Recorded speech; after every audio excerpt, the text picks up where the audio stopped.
Hi, this is Tamara from mooglyblog.com, and in this video I will be demonstrating how to crochet part 2 of the Ripley Shawl, which is the Moogly Fall Crochet Along for 2019. Please go to the link in the description for right and left-handed video tutorials, as well as links back to part 1, the written pattern, all the supplies you need, and anything else you need to make this beautiful pattern.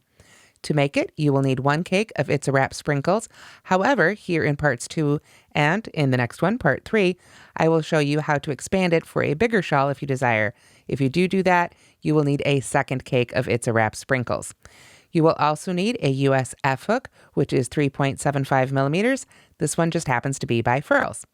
Let's go ahead and take a look here at the shawl, and we can take a closer look at what we're going to be doing in section 2. In part 1 of the Ripley Shawl, we worked through row 22, which you can see right here. We ended with some beautiful shells. So for row 23, we're actually going to make one more row that seems to be part of more the shell row, but it's a little different. It's a setup row for our granny stitch section, which you can see right here that we're going to be making in part 2. This is significantly easier than part 1 and a great way to wind down from all these beautiful shells and really enjoy the darker section here of the It's a Wrap sprinkles. So let's go ahead and pick up where we left off and make row 23 and the next section together. Now, this is a small swatch I was working on in part 1, and I have worked it right up until we have what is essentially sort of a row 22 repeat. As I mentioned in the previous video, there were 4 repeats for the center and 6 for the outside, so this looks a lot like we would end up at the end of row 22. So from here, we're going to go ahead and make row 23. Just on my sample, you'll have a few less repeats than you would on your full-size shawl. So let me get my yarn back in the loop here. And if you've ever taken your hook out of the active loop, when you put it back in, you always want to make sure that the part that moves when you pull the tail is in front of the hook. That way you know you haven't twisted your hook. And from here, we'll be ready to begin row 23. All right, so let's make our setup row for our granny stitch section, row 23. We're going to begin with a chain 1. I'm going to turn my work here to work back the other direction. And then I single crochet in the first stitch. There we go, like so.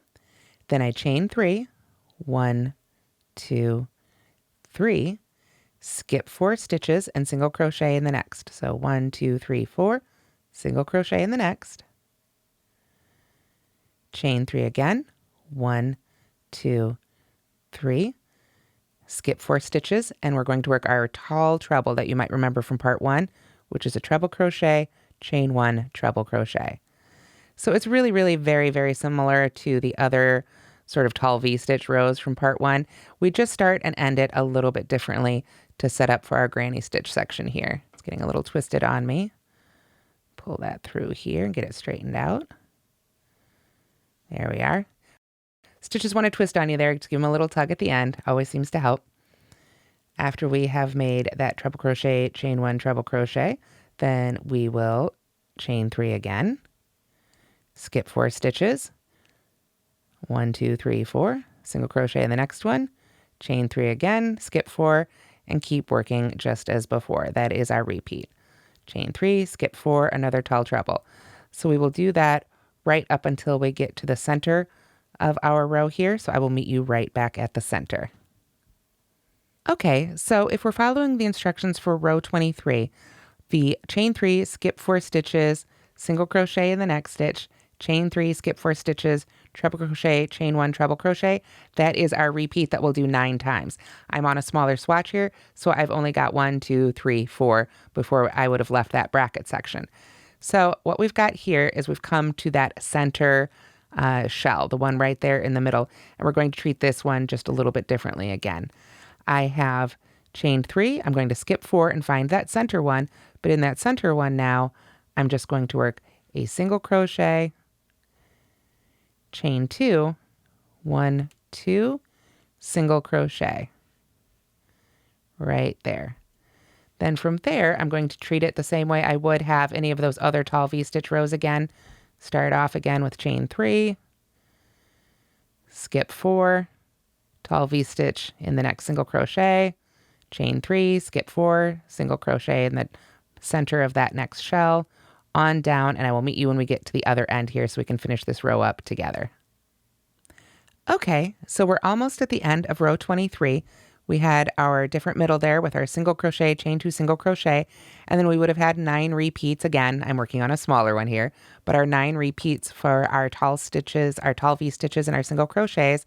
So right here at the very end, the part that's just a little bit different, we're just going to go ahead and chain 3 here. 1, 2, 3. Skip 4 stitches and single crochet in the very last stitch. So I will just get my little stitch right there in that last stitch, make my single crochet like so, and that finishes row 23, and we're all set for our granny stitch section beginning in row 24. All right, to begin row 24, we're going to start with a chain 3 that will count as our first double crochet. So we chain 1, 2, 3, and that will count as our first stitch. So I will now work 2 double crochets back in that first stitch. And I say back in that first stitch because this one counts as if it was worked in that stitch as well. So we will work 2 double crochets right in that first stitch. You'll notice I tend to hold onto my stitches quite closely, especially with this yarn.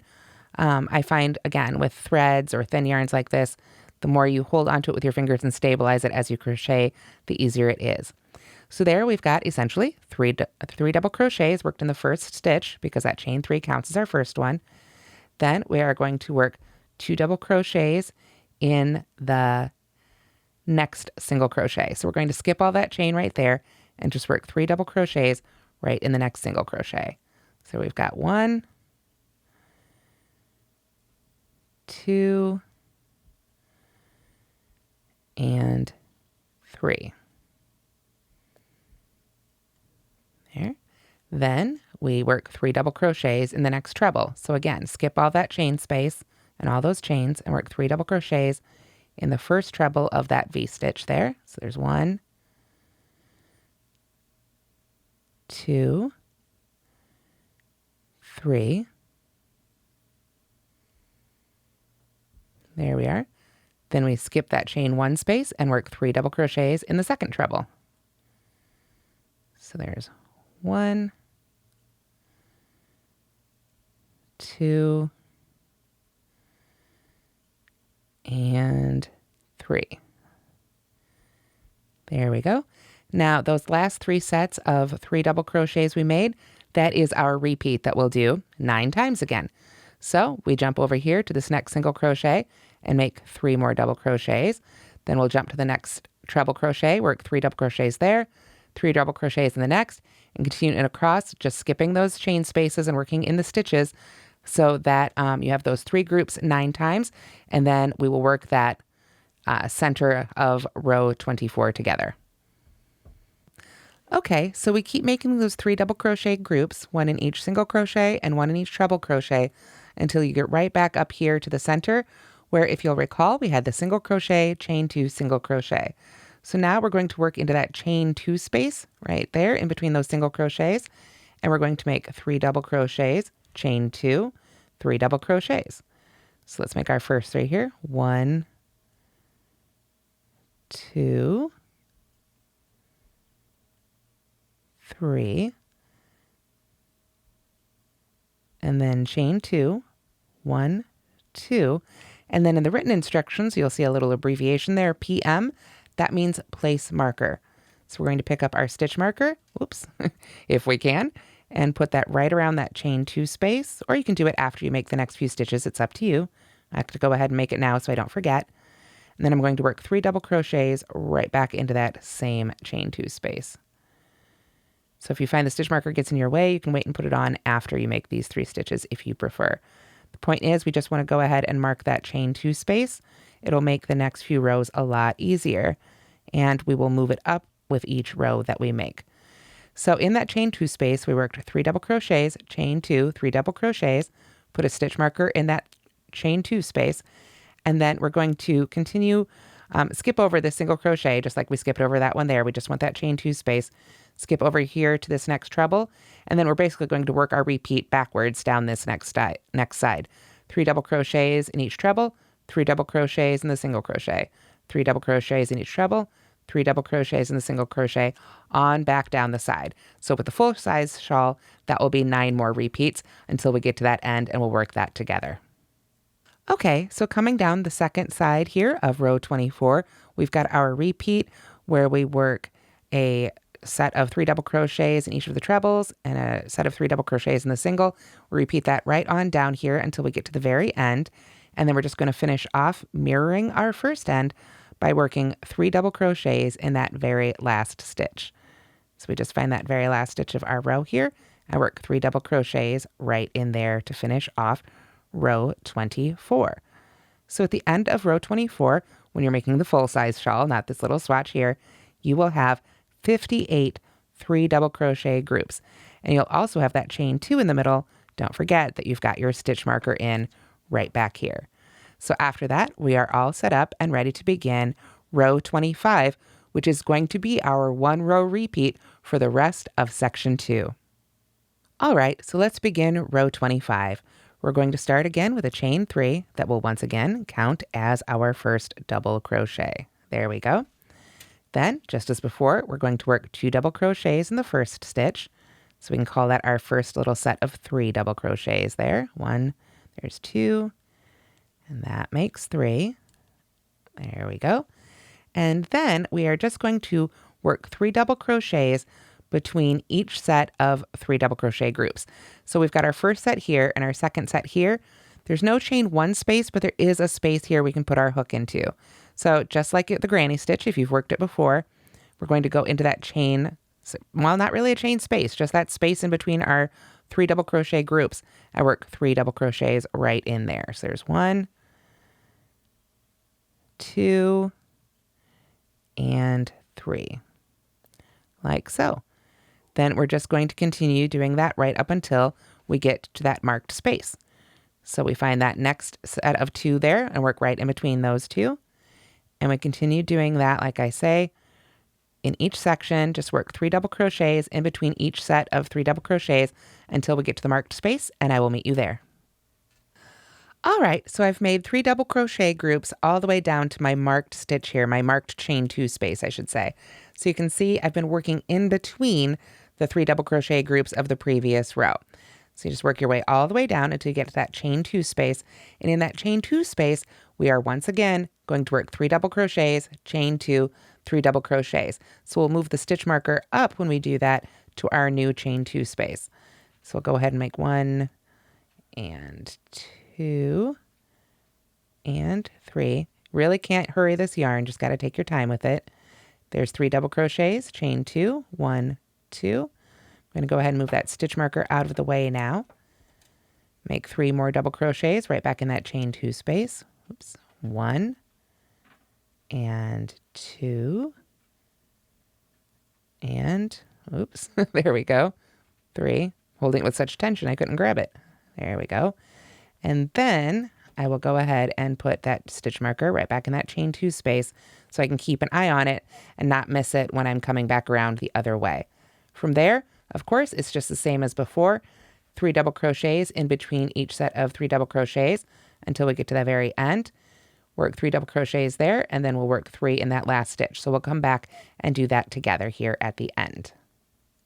Okay, so I've made 3 double crochet groups in between the 3 double crochet groups from the previous row till I get to the very end here, and I'm just going to work 3 double crochets in that very last stitch to finish it off. So at the end of, let me glance to the paper here, at the end of row 25, you should have a total of 63 double crochet groups. Not 63, but 63 double crochet groups. All right, so after that, like I say, it's just a repeat of row 25, which we just made together here. We make 3 double crochets in the first stitch, then work 3 double crochet groups in between each of those previous 3 double crochet groups. Work 3 double crochets, chain 2, 3 double crochets at the center, come back down to the other end, doing the same thing, get that tail out of the way, and just work 3 double crochets in the very last stitch. So that will take us on through row 38, just repeating row 25. At the end of row 38, you should have 86 total 3 double crochet groups for a total of 258 double crochets if you really wanted to count them all individually. Now this is a great section to make it bigger if you like. Let me pull up the written pattern for myself here so I can double check. The, let's see, the size as written is 44 inches wide. So if I held this up as if it were the finished shawl is 44 inches wide across the top and 24 inches deep at the center point. If you'd like a bigger shawl, right here in section 2 is where it's very easy to keep adding more rows, however many rows of this granny stitch pattern as you desire. However, as I mentioned, that will require a second cake of yarn. So you can continue working from the first cake if you like, or break and pick up some more of that section of color. At this point, we're pretty much in this section right here.